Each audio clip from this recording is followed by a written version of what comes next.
Bonjour à tous, bienvenue à un autre épisode de Plus de Millage qui vous provient de Woodstock en Ontario, à l'usine d'assemblage de Toyota Manufacturing Canada, qui essentiellement produit le Toyota RAV4. Et devant vous, vous avez un Toyota RAV4 2026 édition Woodland, super beau là, dans son vert turquoise, très intéressant. Mon caméraman très gentil de la chaîne Zip-Tie Tuning, je vais les nommer. Les anciens de Linus Tech Tips sont vraiment cool. Puis aussi, à côté de moi, j'ai un RAV4 Limited, qui est comme un lot penchant là, de toute la gamme RAV4. Aujourd'hui, c'est l'événement de lancement pour les médias canadiens. Vous serez content et fier d'apprendre que les médias canadiens sont les premiers à conduire les RAV4 mondialement, parce qu'en réalité, la plupart sont faites ici, au Canada.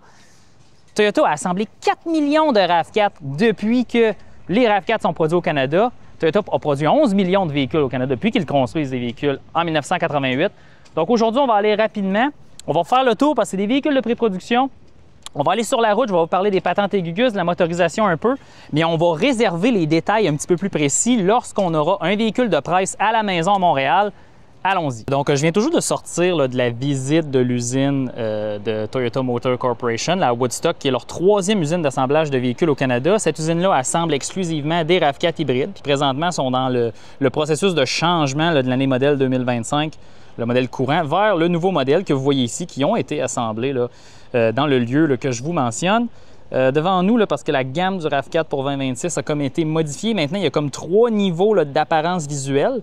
Donc ça, c'est le Core qu'on va avoir, le LE, le XLE, le Limited. Puis après ça, ici, un modèle qui va probablement être super populaire au Québec, le Woodland, qui est l'apparence un peu plus hors route, 20 mm plus haut à cause des pneus et de la suspension. Puis le modèle qu'on n'a pas ici, c'est le modèle Sport, qui va contenir la version GR, PHEV, tout ça. Puis aujourd'hui, dans ma revue, ça va être seulement les modèles hybrides traditionnels assemblés au Canada. Pour ce qui est des PHEV, ça va venir à une date ultérieure. Ces véhicules-là sont assemblés au Japon. Le RAV4, essentiellement, c'est un des plus grands produits d'exportation qui n'est pas une ressource naturelle au Canada. Les installations de Toyota Canada, c'est 1% du PIB canadien, donc c'est pas rien. 3 usines en Ontario et une grappe de fournisseurs à travers le pays, le Québec et les autres provinces. Ils ont produit 4 millions de RAV4 depuis qu'ils ont commencé à en produire en 2008. Toyota en produit dans 2 usines qui sont immenses. Ceci, derrière vous, c'est l'usine de production automobile de Toyota la plus efficace sur la planète. Qu'est-ce qui a changé? Véhicule, on parle du même empattement sensiblement, un peu plus haut, un peu plus gros. À l'arrière, on est allé chercher un peu plus de volume. Beaucoup d'optimisation côté du coffre pour abaisser le seuil de chargement. C'était déjà bon dans le RAV4, ça va être encore meilleur. Donc ça, c'est bien, vraiment un tout nouveau look. Moi, je trouve que ça ressemble de profil au Forester, puis c'est pas un véhicule que je trouve visuellement très attrayant. Mais le Woodland, hey boy, ça c'est quelque chose. Je pense que ça va être ultra populaire. Puis regardez, un petit détail, le fun.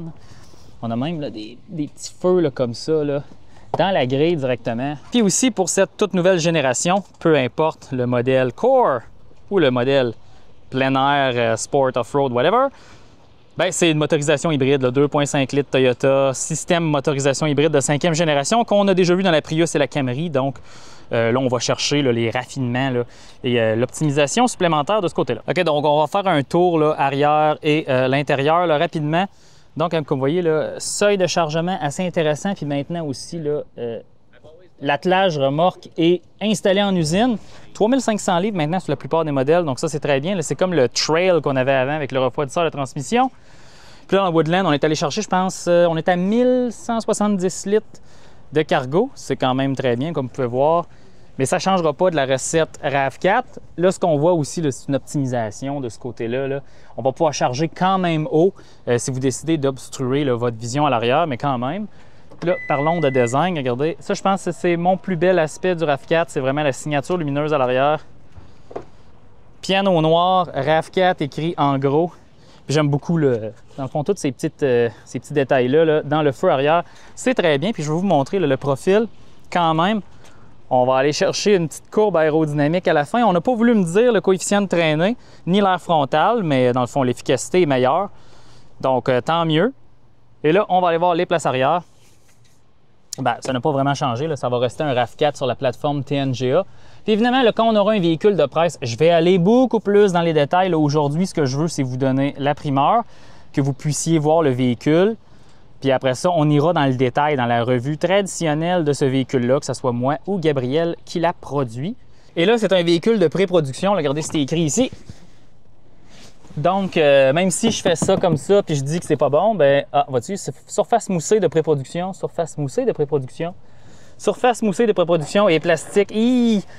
Encore une fois, je ne peux pas porter un jugement, c'est ce qu'on me dit de la part de Toyota, vu que c'est un véhicule de pré-production. Et c'est correct, mais on ferme la porte, puis regardez, là, c'est bien correct.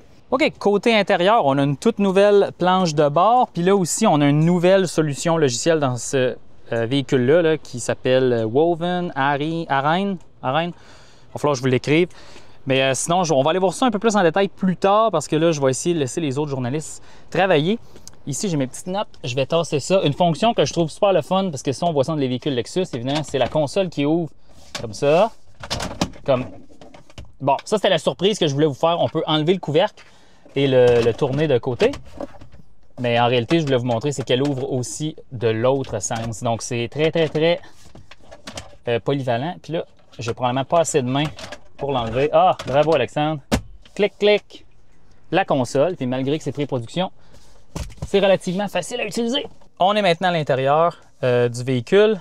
Théoriquement, do not drive.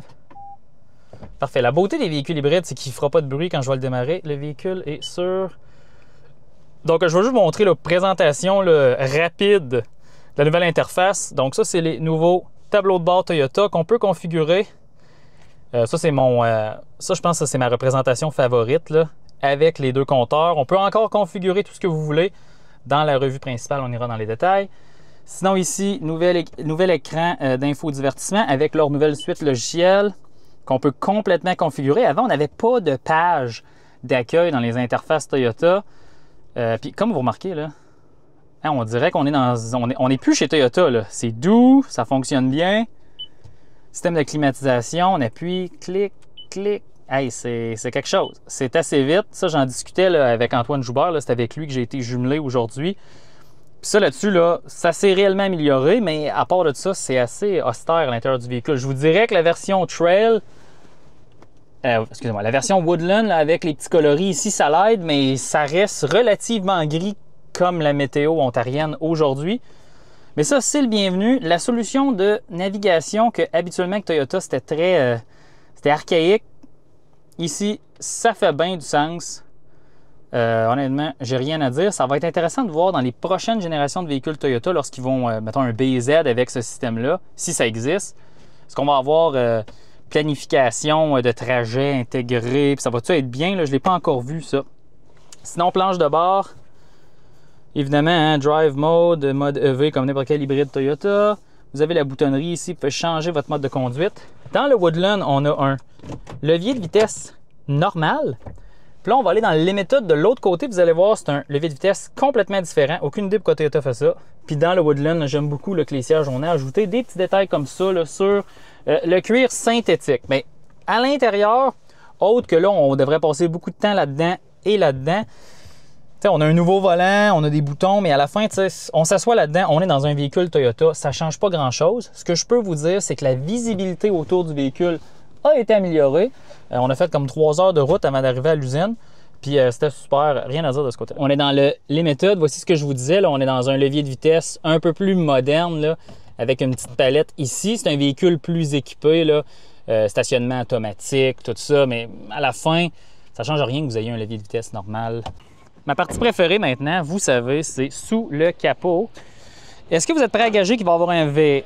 Il n'y en aura pas, hein? On aurait pu gager qu'on n'aurait pas de vérin. On n'en a pas. Hey, regarde, c'est comme ça que ça marche avec Toyota. Mais bon, sans blague, on est dans le système de propulsion hybride Toyota de 5e génération. Donc, vraiment, là, ils ont réduit le nombre de composants. Ils ont tout concentré ici là, dans la transmission ECVT de Toyota, que je vous rappelle qu'en réalité, c'est 3 composants principaux. Un moteur électrique qui sert de générateur et démarre le moteur. Un moteur de propulsion là, de 130 chevaux à l'avant, puis un moteur de propulsion de 80 chevaux à l'arrière. Et un engrenage planétaire qui mixe tout ça ensemble, qui donne l'effet d'une CVT. Mais en réalité, ce n'est pas une CVT, ce n'est qu'un couplage électrique. C'est une transmission électrique essentiellement. Puis son rôle, c'est de faire fonctionner le moteur thermique ici, Dynamic Force 2.5 litres. C'est un A20, il est ici, c'est un A25A FXS.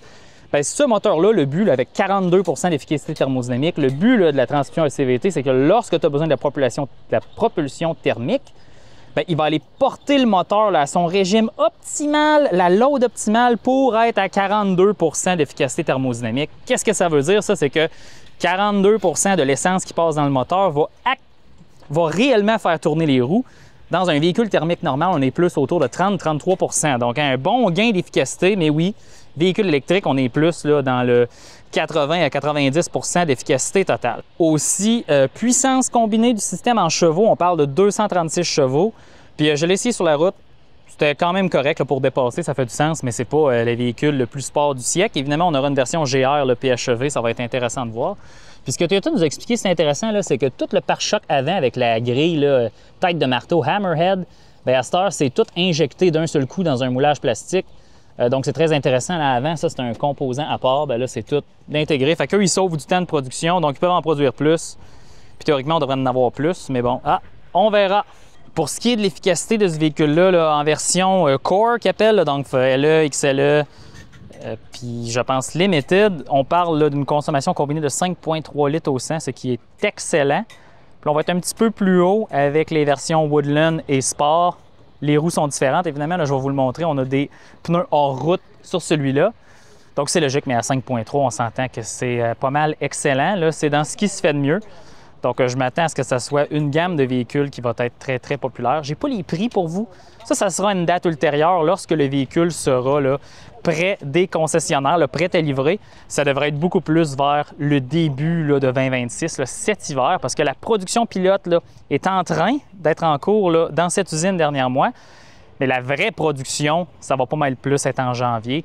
Il reste encore des petites choses là, fine-tune du côté de Toyota pour obtenir un produit optimal point de vue de qualité. Qu'est-ce que j'ai remarqué puis qu'est-ce qu'on m'a dit lors de la visite de l'usine qui est, comme je dis, une usine qui a été construite en 2007. Depuis que cette usine-là a été inaugurée, bien, elle ne produit que des RAV4. Puis maintenant, elle ne va produire que des RAV4 hybrides. En fait, dans l'ancienne génération, elle ne produisait que des RAV4 hybrides. Les RAV4 thermiques étaient faites à l'autre usine à Cambridge.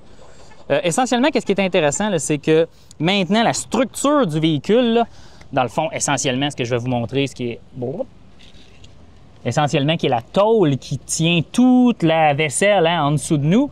Bien, essentiellement, maintenant, là, il y a de la paraffine, il y a de la cire qui enrobe là, toute cette partie structurelle du véhicule-là pour garantir, ce que Toyota a dit dans leur documentation, un procédé de peinture et d'anti-rouille qui peut durer 20 ans. Évidemment, la garantie de Toyota ne dure pas 20 ans, mais c'est ce que Toyota là, essaye de nous expliquer avec leur procédé de peinture. Ils veulent là, vraiment préserver la qualité. C'est un véhicule assemblé au Canada avec des fournisseurs canadiens, avec des composants canadiens et des mains canadiennes. Au volant du RAV4, je suis dans la version LE. Il y en avait une au lancement. C'est comme une denrée rare. Puis ça va être super intéressant de savoir si des particuliers vont pouvoir en acheter. Probablement, habituellement, Toyota, là, les versions de base, ce n'est pas des fruits défendus. Mais on verra bien. C'est sûr que ça va être assez court, les impressions de conduite, parce que je vous dirais, premièrement, c'est un véhicule de pré-production, malgré que la motorisation là, de 5e génération hybride que je vous ai parlé dans l'autre scène, ça n'a pas changé.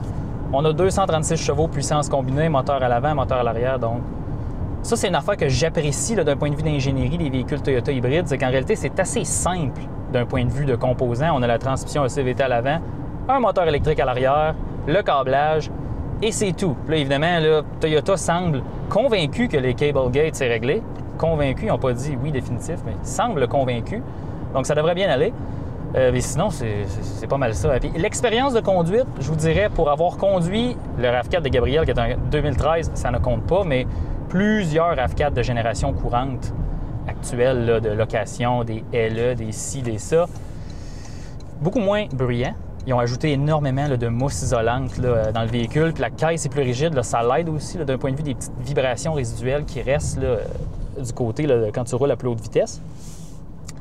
J'ai pas eu l'information si le verre est plus épais. Sur beaucoup de véhicules hybrides branchables électriques, on voit maintenant qu'il y a du verre double, un peu comme dans les véhicules de luxe. Ça, j'ai pas l'info.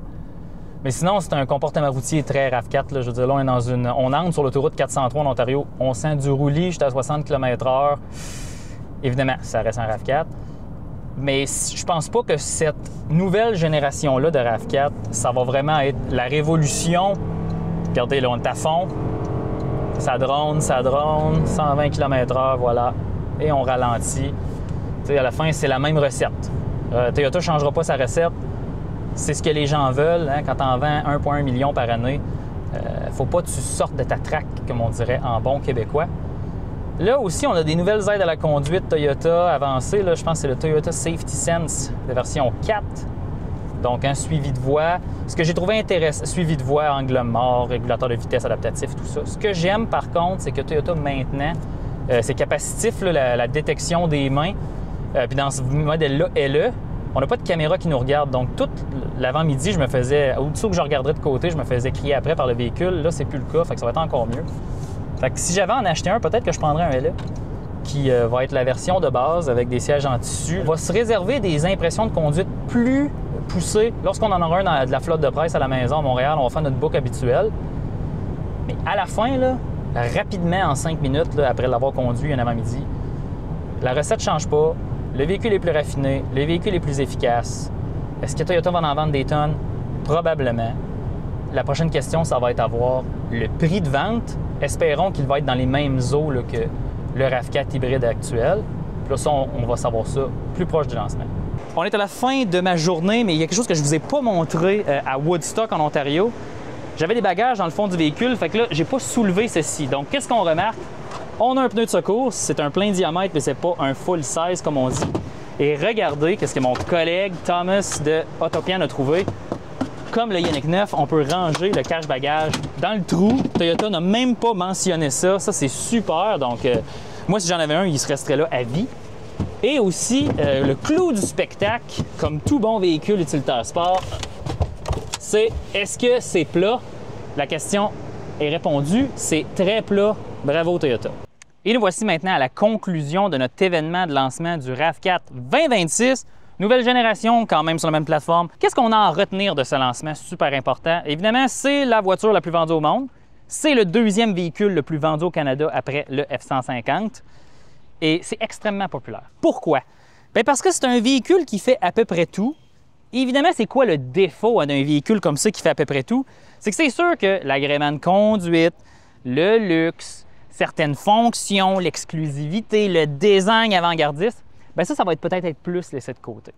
Parce que malheureusement, une recette gagnante comme ça, là, depuis 20 ans, c'est très dur à changer. Et lorsque tu as une clientèle de plusieurs millions de personnes qui possèdent un modèle comme ça, puis tu veux grossir ta clientèle et tu veux garder ta clientèle captive, mais en réalité, il ne faut pas que tu changes ta recette. Donc, qu'est-ce que nous avons avec le RAV4 2026? C'est une recette qui n'a pas changé. C'est un véhicule plus efficace, plus raffiné, qui est assemblé au Canada par des Canadiens, avec des fournisseurs canadiens, de l'ingénierie canadienne et japonaise, évidemment. Et c'est indéniable que ce véhicule-là va être un succès.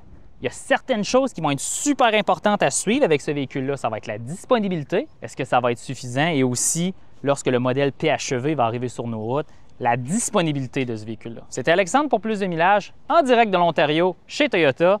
On se laisse là-dessus.